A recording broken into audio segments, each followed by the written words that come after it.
Hello friends, I am Kirti and welcome back to my channel. MPPSC prelims के जो final marks हैं उसका analysis करेंगे कि किस तरह से आपको अपने जो आने आगे स्टूडेंट्स प्रिपरेशन कर रहे हैं वो आगे इस बात का ध्यान रखेंगे और अपनी स्ट्रैटेजी किस तरह से रखेंगे। ये जो मार्क्स हैं, क्योंकि एमपीपीएससी की जो तैयारी है, चाहे वो यूपीएससी की हो, किसी भी सिविल सर्विसेज की तैयारी जो होती है, यही चीज़ यूपीएससी में भी फॉलो लागू होती है। हाँ, आप ज़्यादातर स्टूडेंट्स ऐसे होते हैं कि पहले प्री की तैयारी कर लेते हैं, फिर मेंस की तैयारी करते हैं, फिर इंटरव्यू की तैयारी करते हैं।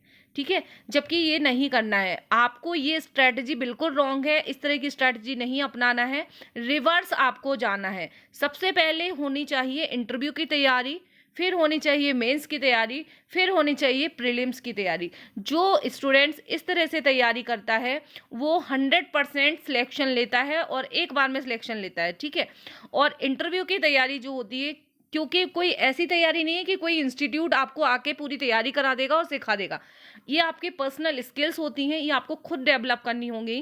क्योंकि इंटरव्यू की तैयारी में communication skill, confidence, interpersonal skill और लॉजिकल थिंकिंग, ये सारी चीज़ें, इंटर रिलेशन, आपको रिलेट कैसे कर पा रहे हैं चीज़ों को, ये चीज़ें आपसे देखी जाती हैं। तो इंटरव्यू में आपको इन चीज़ों का ध्यान रखना है। तो ये एक दो दिन में नहीं आती हैं, या कोई पर्टिकुलर इंस्टीट्यूट या एकेडमी या मैं बोलूं कि मैं आपको सिखा दूंगी, तो इस तरह से नहीं होगा। आपको यदि सिविल सर्विसेज में आना है तो आपको अपनी घर से ही स्टार्ट करनी होगी, और सिर्फ एक कमरे में बंद होके सिर्फ तैयारी करने से ही काम नहीं होगा। इंटरव्यू की तैयारी हाँ, लेकिन कमरे में बंद होके आपको मेंस आंसर राइटिंग की प्रैक्टिस जरूर करनी होगी।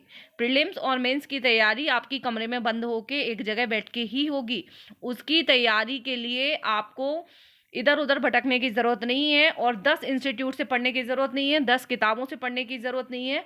आप कोई भी एक अच्छा मेंटर जो आपको समझ में आ जाए उसको पकड़ सकते हैं, या कोई एक एकेडमी पकड़ सकते हैं, और बस एक बार आपको समझना होता है। क्योंकि बाजार बहुत बड़ा है, मैं भी धोखे में खाई हूँ। मैं खुद एक एस्पिरेंट रही हूँ ये एकेडमी स्टार्ट करने के पहले, और मैंने कई ऐसे यूपीएससी प्रीलिम्स मेंस इंटरव्यू तक पहुंची हूँ, लेकिन फाइनल सिलेक्शन ना हो पाने की वजह से, और कोचिंग इंस्टीट्यूट का मार्केट बहुत अच्छे से समझा है। ठीक है, तो आप लोग इन सब से सतर्क रहिए। अभी सिलेक्शन हो रहे हैं तो सब अपना अपना लेके आ जाएंगे कि हमारे यहाँ से सिलेक्शन हुआ, हमारे यहाँ से सिलेक्शन हुआ। सिलेक्शन कोई एक इंस्टीट्यूट या अकेडमी या मेंटर नहीं करवाता है। सिलेक्शन स्टूडेंट जो होता है उसकी खुद की मेहनत होती है, बहुत सारे फैक्टर्स होते हैं जिससे सिलेक्शन हुआ होता है। ठीक है, तो आप लोग ये ध्यान रखेंगे कि, और खैर वो छोड़ दो, इंस्टीट्यूट की बात नहीं करेंगे क्योंकि मार्केट में बहुत बड़े बड़े बाजार हैं। आप इतना छलावा है, लेकिन उससे बच के रहिए, आप उनके चक्करों में मत पड़िए और अपनी तैयारी कीजिए। बस एक बार आप बेसिक कंप्लीट कर लीजिए, और डायरेक्शन इस तरह से आपको रखना है। ठीक है, देखिए कई स्टूडेंट्स ऐसे हैं, आप मार्क्स देख सकते हैं। देखो, सबसे पहले आप ये देख रहे होंगे कि ये लिस्ट जो है सीक्वेंस में नहीं है, ये जो मार्क्स की लिस्ट दी गई है। आपको टॉपर का नाम पता होगा, अजय गुप्ता, निधि भारद्वाज। अब ये नाम काफ़ी आप लोगों ने देख लिए होंगे अब तक, सबके है ना। तो सबके मार्क्स जो हैं वो जिन जिनके भी 900 हैं, जैसे निधि भारद्वाज, ये देखिए 924 है, इनके 774 मार्क्स है। ठीक है, कितने हैं? 774 मार्क्स निधि के, है ना, मेंस में। और इंटरव्यू में है 150 मार्क्स, 150 मार्क्स, टोटल आ गए 924। ठीक है, सेकंड रैंक बन गई है। ठीक है, सेकंड रैंक 774 में, और जिसने 721, 725, 730 लाए हैं वो टॉप 100 क्या टॉप 200 में भी जगह नहीं बना पाए हैं। ठीक है, तो 10-10 मार्क्स, एक एक मार्क्स आपका बहुत वैल्यू रखता है। इसलिए बोलते हैं मेंस की तैयारी, देखो प्री की तैयारी आप कितनी भी कर लेंगे सिर्फ क्वालिफाइंग है।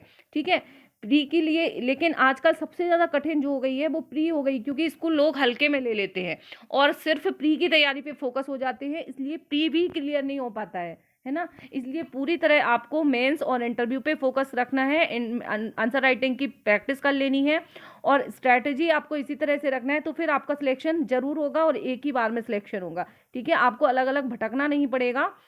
और ये देखिए,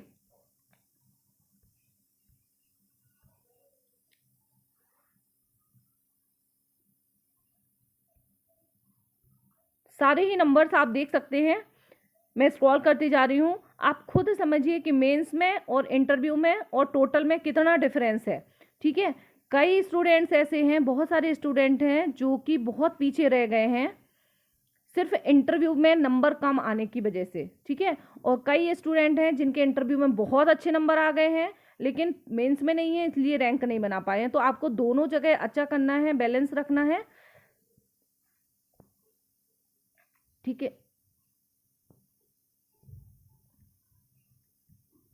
ये आप देख सकते हैं। ठीक है, मैं ये आपको इसलिए बता रही हूँ क्योंकि ये मेरा पर्सनल एक्सपीरियंस है और पिछले 8-10 साल हो गए हैं। 10 साल पहले मैंने अपनी सिविल सर्विसेज की प्रिपरेशन स्टार्ट की थी, उसके बाद यूपीएससी के लिए यूपीएससी की तैयारी की और अलग अलग कोचिंग इंस्टीट्यूट में बहुत भटकी, सबके छलावा में आई, लेकिन फाइनली जब तक सब चीज़ें समझ पाई तब तक अटेम्प्ट जा चुके थे, बहुत देर हो गई थी। इसलिए अब आप लोग इन चीज़ों से ना, हमारे एक्सपीरियंस से आप सीखें और इन चीज़ों के चक्कर में और छलावा में ना आए।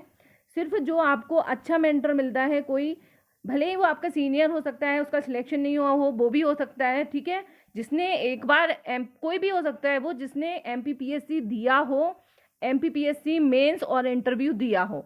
ठीक है, जिसको इसका एक्सपीरियंस होगा वो आपको बहुत सही स्ट्रेटजी बता सकेगा और उसमें वैल्यू एडिशन आपको करना है। पूरा पूरा फोकस उस पर आप डिपेंड नहीं रहेंगे, उसमें आप वैल्यू एडिशन करेंगे। उसके बाद आप अपनी खुद की मेहनत करेंगे, खुद के शॉर्ट नोट बनाएंगे, बार बार रिवाइज करेंगे, प्रैक्टिस करेंगे, उसी से आपका होगा और आप अपने सीनियर्स और मेंटर्स उनसे भी आगे निकल के टॉप रैंक में आ सकते हैं। ठीक है, तो ये आपको स्ट्रैटेजी रखना है।